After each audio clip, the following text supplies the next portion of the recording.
இன்றைக்கே 1/2 kilo chicken வாங்கி இந்த ரெசிப்பியை கொஞ்சம் ட்ரை பண்ணுங்கள். ஆஹா ஓஹோன்னு சொல்கிற அளவுக்கு வேறு லெவலில் டேஸ்ட்டு. அதுலேயும் அந்த முந்திரியை கடைசியாக நெய்யில் வறுத்து போட்டோன்னே ஒரு வாசனை வந்துச்சு பாருங்கள். சூப்பராக இருந்துச்சு. வாங்க ட்ரை பண்ணலாம். கொஞ்சம் எலும்பு கறியாக தான் இருந்துச்சு. 1/2 கிலோ சிக்கனை கழுவி எடுத்துட்டேன். அடுத்ததாக இஞ்சி பூண்டு பேஸ்ட்டு 1 ஸ்பூன் அளவுக்கு சேர்த்துக்கலாம். இது கூடவே 1 ஸ்பூன் அளவுக்கு மிளகாய் தூள் சேர்த்துக்கலாம். நான் காஷ்மீரி மிளகாய் சேர்த்துருக்கேன். அடுத்ததாக 1 ஸ்பூன் அளவுக்கு உப்பு சேர்த்துக்கலாம். இது கூடவே பார்த்திங்கன்னா 1/4 டீஸ்பூன் அளவுக்கு மஞ்சள்தூள் சேர்த்துக்கோங்க.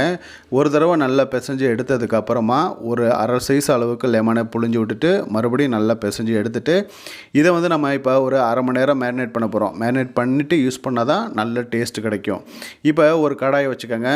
அதில் 6 ஸ்பூன் அளவுக்கு நான் ஆயில் சேர்த்துக்கிட்டேன். மொத்தத்துக்குமே இவ்வளோ ஆயில் தேவைப்படும். இதில் 3 ஏலக்காய், 3 கிராம்பு, ஒரு சின்ன சைஸ் அளவுக்கு பட்டை சேர்த்துட்டு பட்டை எல்லாம் பொரிஞ்சதுக்கப்புறமா ஒரு பெரிய சைஸ் வெங்காயத்தை நான் சின்னதாக கட் பண்ணி சேர்த்துக்கிட்டேன். உங்கள்கிட்ட மீடியம் சைஸ் இருந்துச்சு அப்படின்னா 2 எடுத்துக்கோங்க. வெங்காயம் ஜாஸ்தி இருந்துச்சுன்னா டேஸ்ட் நல்லா கிடைக்கும். இது கூடவே 1/4 டீஸ்பூன் அளவுக்கு சால்ட் சேர்த்துக்கலாம். நம்ம 2 தடவை உப்பு சேர்த்துருக்குறோம். உப்பு போதுமான அளவுக்கு கரெக்டாக இருக்கும். இப்போ கொஞ்சம் முருகலாக வந்ததுக்கப்புறமா நம்ம மேரினேட் பண்ணி வச்சுருக்க சிக்கனை சேர்த்துக்கலாம். அடுப்பை இப்போ மீடியம் ஃப்ளேமில் வச்சுக்கோங்க. சிம்மில் வச்சுருந்தீங்க அப்படின்னா கொஞ்சம் ஹையாக வச்சுக்கோங்க. இந்த சிக்கன் எப்படி இருக்குன்னு பார்த்தீங்கன்னா அதிலிருந்து வரக்கூடிய நீரும் நம்ம சேர்த்துருக்க ஆயிலும் சேர்ந்து நல்லா இதிலேயே வதங்கி நல்லா நமக்கு ஃப்ரை ஆகி நல்ல டேஸ்ட்டு கிடைக்கும். பார்த்திங்கன்னா நம்ம கொஞ்சம் டைம் எடுத்து இந்த இடத்துல மட்டும் சிக்கனை கொஞ்சம் நல்லா வேகிற அளவுக்கு இந்த எண்ணெயிலே வேகணும். அதுதான் இதோடைய கான்செப்ட்டு.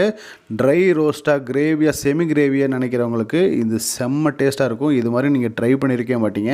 நம்ம சேர்த்துருக்க சிக்கன் இப்போ ஓரளவுக்கு நல்லா வெந்து ஆயிலெலாம் பிரிஞ்சு வந்துருச்சு. இப்போ நம்ம 4 பல்லு பூண்டை சின்ன சின்னதாக கட் பண்ணிவிட்டு அதையும் நான் சேர்த்துக்கிறேன். கொஞ்சம் ஆயில் இருக்கிறத நீங்களே பார்க்கலாம். அது இன்னும் கொஞ்சம் நேரத்தில் உங்களுக்கு எல்லாமே ட்ரை ஆயிரும். சிக்கன்லேருந்து வந்த நீரும் சேர்ந்துருக்கனால உங்களுக்கு அப்படி தெரியுது. அடுத்ததாக 3 பச்சை மிளகாவை கீரல் போட்டு சேர்த்துட்டேன். இது கூடவே ஒரே ஒரு கொப்பை அளவுக்கு கருவேப்பிலையும் சேர்த்துக்கலாம். சேர்த்து விட்டுட்டு மறுபடியும் நல்லா கொஞ்சம் வதக்கி விடுங்க. இந்த இடத்துல மட்டும் கொஞ்சம் டைம் எடுக்கும். கொஞ்சம் சிரமப்படாமல் செஞ்சீங்க அப்படின்னா நல்ல டேஸ்ட் கிடைக்கும். இப்போ மசாலா சேர்க்கலாம். 1 ஸ்பூன் அளவுக்கு மல்லி மசாலா சேர்த்துக்கலாம். 1 ஸ்பூன் அளவுக்கு நம்ம கரம் மசாலா சேர்த்துக்கலாம். 1/2 ஸ்பூன் அளவுக்கு மிளகுத்தூள் சேர்த்துக்கலாம். அடுத்ததாக 1/2 ஸ்பூன் அளவுக்கு மிளகாய் தூள் சேர்த்துக்கிட்டேன். உங்ககிட்ட காஷ்மீரி மிளகாய் இருந்துச்சுன்னா சேர்த்துக்கோங்க. கொஞ்சம் சிவப்பு நிறத்தில் வரும். காரம் கொஞ்சம் கம்மியாக தான் இருக்கும். அதையும் சேர்த்துட்டு நல்லா வதக்கி விடுங்க. மசாலா சேர்த்ததுக்கப்புறம் ஹை ஃப்ளேமில் இருந்த அடுப்பை இப்போ கொஞ்சம் சிம்மில் வச்சுக்கோங்க. ஏன்னா இனிமேல் நம்ம சும்மா இப்படி வதக்கி விட தான் போகிறோம். பாருங்கள், மசாலா எல்லா இடத்துலையுமே நல்லா சேர்ந்ததுக்கப்புறம் கறியும் பார்த்திங்கன்னா சூப்பராக வெந்துருச்சு. இப்போ இது கூடவே கொஞ்சமாக மல்லி இலைகளை தூவி விட்டுட்டு இதை நல்லா ஒரு தடவை கிண்டி விட்டுட்டு இதை அப்படியே தூக்கி பக்கத்து அடுப்பில் வச்சுருங்க. அடுப்பு ஆஃப்லேயே வச்சுருங்க. சிம்லலாம் வைக்க தேவையில்லை. அடுத்ததாக ஒரு பேனில் 1 ஸ்பூன் அளவுக்கு நெய் சேர்த்துக்கலாம். 10 முந்திரியை நான் நடுவில் கட் பண்ணி சின்ன சின்னதாக கட் பண்ணி சேர்த்துருக்கேன். கொஞ்சம் ரோஸ்ட் ஆனதுக்கப்புறம் இந்த சிக்கனில் சேர்த்துருங்க.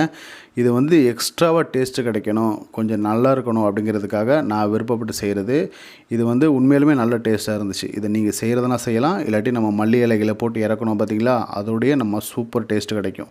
இது செய்யும்போது உங்களுக்கு நெய் வாசனை கொஞ்சம் ரிச்சாக இருக்கும் பார்க்குறதுக்கு. இப்போ நம்ம எடுத்து சர்வ் பண்ணலாம். நல்ல டேஸ்ட்டாக இருந்துச்சு உண்மையிலே. நீங்கள் ஒரு தடவை ட்ரை பண்ணுங்கள். 1/2 கிலோ சிக்கனில் உங்கள் ஃப்ரெண்ட்ஸ் அண்ட் ஃபேமிலிக்கு ஷேர் பண்ணுங்கள். வீடியோ பிடிச்சிருச்சுன்னா லைக் பண்ணுங்கள். எதுவும் டவுட் இருந்துச்சுன்னா கமெண்ட்டில் கேளுங்கள். அடுத்த ஒரு வீடியோவில் பார்க்கலாம்.